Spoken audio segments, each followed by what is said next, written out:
نحمده ونصلي ونسلم على رسوله الكريم أما بعد فأعوذ بالله من الشيطان الرجيم بسم الله الرحمن الرحيم وهو الذي أنشأ لكم السمع والأبصار والأفئدة قليلا ما تشكرون وهو الذي ذراكم في الأرض وإليه تحشرون وهو الذي يحيي ويميت وله اختلاف الليل والنهار أفلا تعقلون بل قالوا مثل ما قال الأولون قالوا أئذا متنا وكنا ترابا وعظاما أئنا لمبعوثون لقد وعدنا نحن وآباؤنا هذا من قبل إن هذا إلا أساطير الأولين صدق الله مولانا العظيم اللهم صل على سيدنا محمد وعلى آل سيدنا محمد وبارك وسلم۔ آج کے درس میں سورۃ مؤمنون کی آیت نمبر 78 تا آیت نمبر 83۔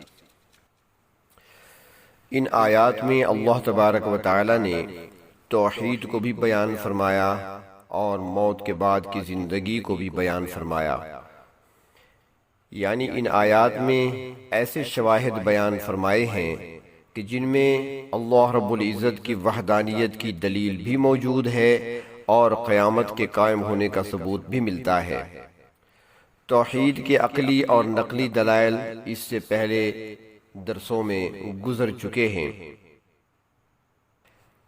یہاں پر اللہ تبارک و تعالی نے کچھ اندرونی اور کچھ بیرونی مشاہدات کے ذریعے اپنی توحید کو ثابت فرمایا ہے۔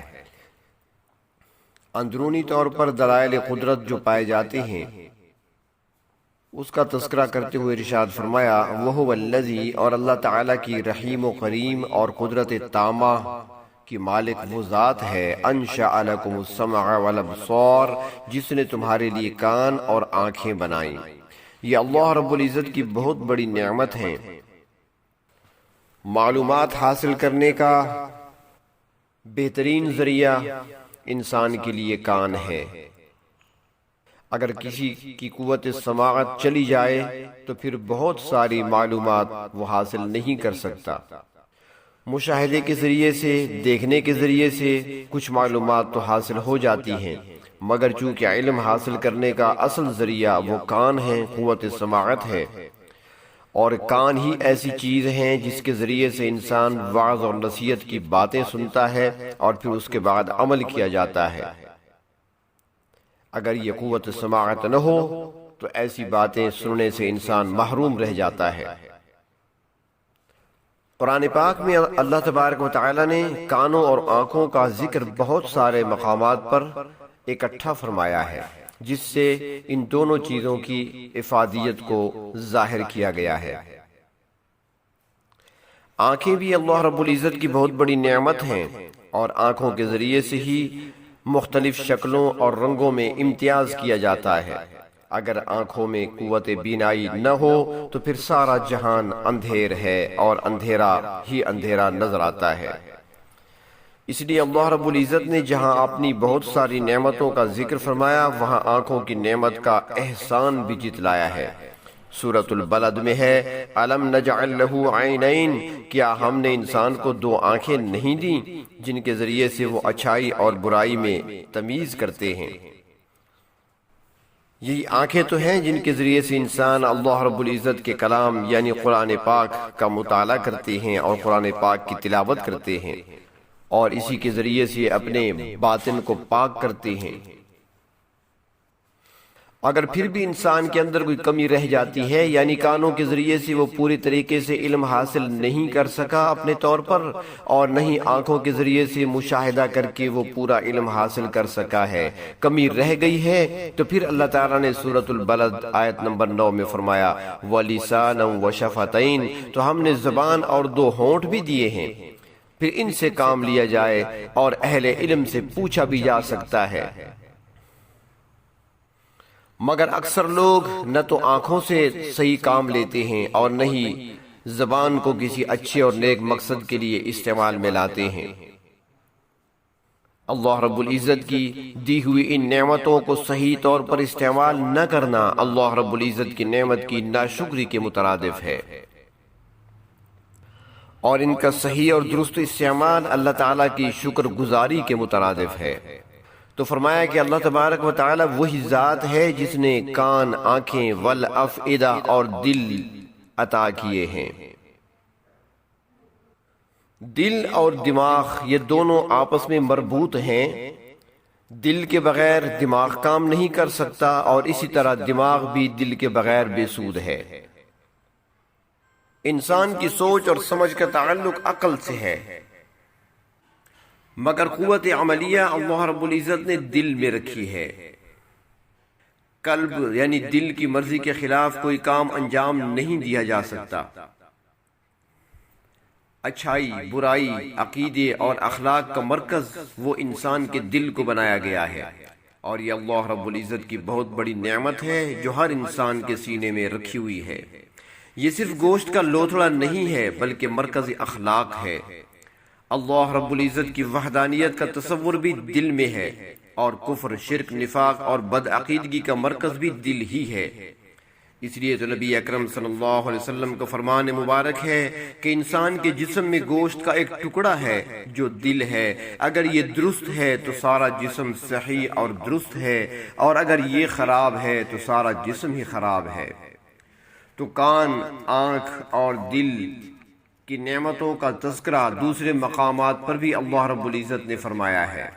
سورۃ بنی اسرائیل آیت نمبر 36 میں ارشاد فرمایا، ان السمع والبصر والفؤاد کل اولئک کان عنہ مسئولا۔ کان، آنکھ اور دل ہر ایک کے متعلق قیامت کے دن باز پرس ہوگی کہ میں نے تمہیں یہ عظیم نعمتیں عطا کی تھیں، تم نے ان کو کس طرح استعمال کیا۔ تو فرمایا کہ میں نے تمہیں بہت بڑی نعمتیں عطا کی تھی، مگر افسوس قلیلا ما تشکرون، تم بہت کم شکر ادا کرتے ہو۔ حق تو یہ تھا کہ تم اس طرح شکر ادا کرتے کہ ان کے ذریعے اچھائی کی باتیں حاصل کرتے، اللہ کی وحدانیت کو اپنے دل میں جگہ دیتے اور برائی سے نفرت کرتے، مگر اے انسانوں تم نے ان نعمتوں کا صحیح استعمال نہیں کیا۔ ہم نے کان عطا کیے تاکہ اس کے ذریعے وعظ و نصیحت کو سنو، اللہ رب العزت کے کلام کو سنو، مگر تم نے بیہودہ باتیں سنی، قصے، کہانیاں اور گانے سنے۔ ہمیں تمہیں آنکھیں عطا کر دیں تاکہ تم ان سے اللہ رب العزت کی پھیلی ہوئی نعمتوں کو دیکھو، اللہ تبارک و تعالی کی قدرت کے مناظر کو دیکھو اور اللہ کا شکر ادا کرو، پروردگار عالم کی تخلیق میں غور و فکر کرو، اللہ کے کلام کو اپنی نگاہوں سے دیکھو، مگر تم نے اپنی آنکھوں کا استعمال بھی صحیح نہیں کیا۔ دل عطا کیا تھا تاکہ اس میں نیکی کو جگہ دی جائے، اس میں ایمان ہو، اس میں توحید ہو، اس میں اچھے اخلاق ہوں، مگر بجائے ان چیزوں کے انسانوں نے اپنے دل میں کفر، شرک، نفاق، بدعات اور رسومات باطلہ کو جگہ دی۔ یہ اللہ رب العزت کے انعامات کی ناشکری ہی تو ہے، اس لیے اللہ تبارک و تعالیٰ فرماتے ہیں کہ تم بہت کم ہی شکر ادا کرتے ہو۔ آج کل تو بڑی عجیب سی بات ہے کہ عمر بھر تو آنکھوں سے کوئی فائدے کا کام لیا نہیں ہوتا، مگر جب مرنے کا وقت آتا ہے تو وصیت لکھ کر دی جاتی ہے کہ میرے مرنے کے بعد میری آنکھیں کسی نابینا کو لگا دی جائیں۔ اپنی ساری زندگی میں کسی بھی نابینا کے ساتھ کوئی اچھا سلوک نہیں کیا تو موت کے بعد آنکھیں دینے سے کیا فائدہ پہنچے گا؟ کرنے کا کام تو یہ تھا کہ اپنی زندگی میں جو لوگ نابینا ہیں، جو لوگ بینائی سے محروم ہیں، ان کی بھلائی کے لیے کوشش کی جاتی، ان کے لیے کام کیے جاتے، جیسا کہ تاریخی روایات میں آتا ہے کہ ولید بن عبد الملک نے ہر نابینا آدمی کو ایک خادم مہیا کر دیا تھا اور اس کی ضروریات بیت المال سے پوری ہوتی تھی۔ نابینا حضرات میں بھی کچھ ایسے ہوتے ہیں جن سے اللہ رب العزت بڑا کام لے لیتے ہیں۔ تفسیر معالم العرفان میں ہے کہ مصر کے وزیر طہ حسین وہ پی ایچ ڈی تھے مگر تھے نابینا، انہوں نے بہت سی کتابیں بھی لکھی، نبی اکرم صلی اللہ علیہ وسلم کی سیرت طیبہ اور صحابہ کرام کی سیرت پر ان کی کتابیں مشہور و معروف ہیں۔ یہ تو ایک مثال ہے، اس طرح کئی ایسے نابینا تھے جو بینائی سے محروم تھے مگر انہیں بڑے بڑے کارنامے انجام دیے جنہیں دیکھ کر حیرت ہوتی ہے۔ ارشاد فرمایا وَهُوَ الَّذِي ذَرَاكُمْ فِي الْأَرْضِ، اللہ کی ذات وہ ہے جس نے تمہیں زمین میں پھیلا دیا ہے، وَإِلَيْهِ تُحْشَرُونَ، اور تم اسی پروردگار کی طرف اکٹھے کیے جاؤ گے۔ اللہ تبارک و تعالیٰ نے اپنی کمال حکمت سے انسانی آبادی کو دنیا کے مختلف حصوں اور خطوں میں پھیلا رکھا ہے، اور ہر خطے کی آب و ہوا کا اثر اس کی آبادی پر لازماً پڑتا ہے، اور پھر اس کا اثر رنگ، صحت اور شکل و صورت میں واضح نظر آتا ہے۔ گرم اور سرد علاقوں کی اپنی اپنی ضروریات ہوتے ہیں اور اپنے اپنے وسائل ہوتے ہیں۔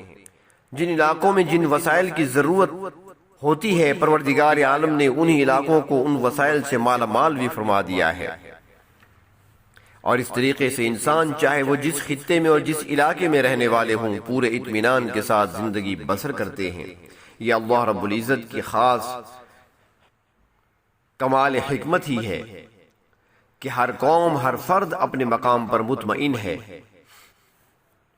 تو فرمایا کہ مرنے کے بعد ہر حال میں انسان کو اللہ ہی کی طرف جانا ہے، اور پروردگار عالم اپنی بارگاہ میں ہر رنگ، ہر نسل اور ہر علاقے، ہر ملک اور ہر قوم کے لوگوں کو اکٹھا فرمائیں گے۔ فرمایا وَهُوَ الَّذِي يُحْيِي وَيُمِيتُ، اللہ تعالیٰ وہ ہیں جو زندہ رکھتے ہیں اور موت دیتے ہیں۔ جب تک اللہ رب العزت کو منظور ہوتا ہے انسان زمین پر زندگی گزارتا ہے، اور پھر جب پروردگار عالم کی منشا ہوتی ہے تو پھر زندگی واپس لے لی جاتی ہے اور اس شخص کو موت سے ہمکنار کر دیا جاتا ہے۔ موت و حیات کا نظام یعنی زندگی اور موت کا سارا نظام اللہ تعالیٰ کے دست قدرت میں ہے۔ اللہ رب العزت نے یہ اختیار اپنے علاوہ کسی اور کو دیا ہی نہیں ہے، اور یہ بھی اللہ تعالیٰ کی قدرت کی ایک دلیل ہے۔ آگے فرمایا وَلَهُ اخْتِلَافُ اللَّيْلِ وَالنَّهَارِ، دن رات کا اختلاف یعنی نظام شمسی بھی اللہ رب العزت کے ہاتھ میں ہے۔ ایک مقررہ طریقے کے مطابق رات آتی ہے تو اس کے پیچھے دن آتا ہے، یعنی آگے پیچھے آتے ہیں، اور پھر دن رات کے ذریعے دنوں کی گنتی کا حساب بھی کیا جاتا ہے۔ ایک دن رات 24 گھنٹے میں مکمل ہوتا ہے اور ہر ہفتہ 7 دن میں مکمل ہوتا ہے۔ مہینہ اکثر 30 دن اور سال 12 مہینوں میں۔ یہ اللہ رب العزت نے ہمارے لیے کیلنڈر بھی مقرر کر دیا ہے، اور اس میں کوئی فرق بھی نہیں پڑتا، اور دنیا میں رہنے والے لوگ اس رات اور دن کے حساب سے ہی اپنی زندگی کے معمولات پورے کرتے ہیں اور گزارتے ہیں۔ تو فرمایا کہ یہ سب چیزیں اللہ تعالیٰ کی وحدانیت کی دلیل ہیں۔ وہ پروردگار اکیلے ہیں جو پوری کائنات کے نظام کو بڑے اچھے طریقے سے خود چلا رہے ہیں، اور اس نظام میں کبھی کوئی خرابی پیدا نہیں ہوئی۔ ان تمام دلائل کے باوجود اگر کوئی اللہ کی ذات پر ایمان نہیں لاتا تو یہ اس کی اپنی بدنصیبی اور بدبختی ہے۔ فرمایا کہ سب کچھ اپنی آنکھوں سے دیکھتے ہو، اور دیکھنے کے باوجود بھی افلا تعقلون، کیا تم عقل سے کام نہیں لیتے؟ کیا تمہیں اتنا بھی شعور نہیں کہ ان دلائل قدرت پر غور کر سکو؟ فرمایا ان تمام حقائق کی وضاحت کے بعد بھی ان لوگوں کی سمجھ میں بات نہیں آئی، اور انہوں نے اللہ تبارک و تعالی کی وحدانیت پر ایمان لانے کی بجائے بل قالوا مثل ما قال الاولون، انہوں نے بھی وہی بات کی جو پہلے لوگوں نے کی تھی۔ پرانے زمانے کے کفار اور مشرکین نے بھی دلائل قدرت دیکھ تو لیے تھے، مگر دیکھنے کے باوجود اللہ رب العزت کی توحید اور قیامت کا انکار کیا تھا، تو ان لوگوں نے بھی انہی کی طرح کیا۔ قالوا اذا متنا وكنا ترابا وعظاما، کہنے لگے کیا جب ہم مر جائیں گے، مٹی میں مل جائیں گے، ہماری ہڈیاں بوسیدہ ہو جائیں گی، اِنَّا لَمَبْعُوثُونَ، تو کیا ہم دوبارہ اٹھائے جائیں گے؟ یہ بات ہماری عقل میں نہیں آتی۔ کہتے تھے لَقَدْ وُعِدْنَا نَحْنُ وَآبَاؤُنَا هَذَا مِنْ قَبْلُ، مرنے کے بعد دوبارہ اگر زندہ ہونے کا وعدہ تو اس سے پہلے ہمارے آباء و اجداد سے بھی کیا گیا، لیکن ہم نے آج تک کسی کو مرنے کے بعد دوبارہ زندہ ہوتے ہوئے نہیں دیکھا۔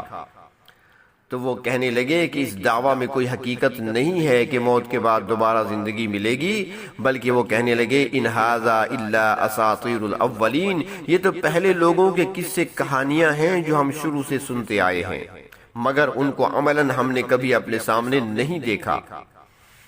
وہ کہتے تھے کہ قیامت کا قائم ہونا، موت کے بعد دوبارہ زندہ ہونا، حشر نشر، حساب و کتاب، جنت و دوزخ، معاذ اللہ، یہ سب کہانیاں ہیں جن کی کوئی حقیقت نہیں ہے، لہٰذا ہم ایسی باتوں کو تسلیم کرنے کے لیے تیار نہیں ہیں۔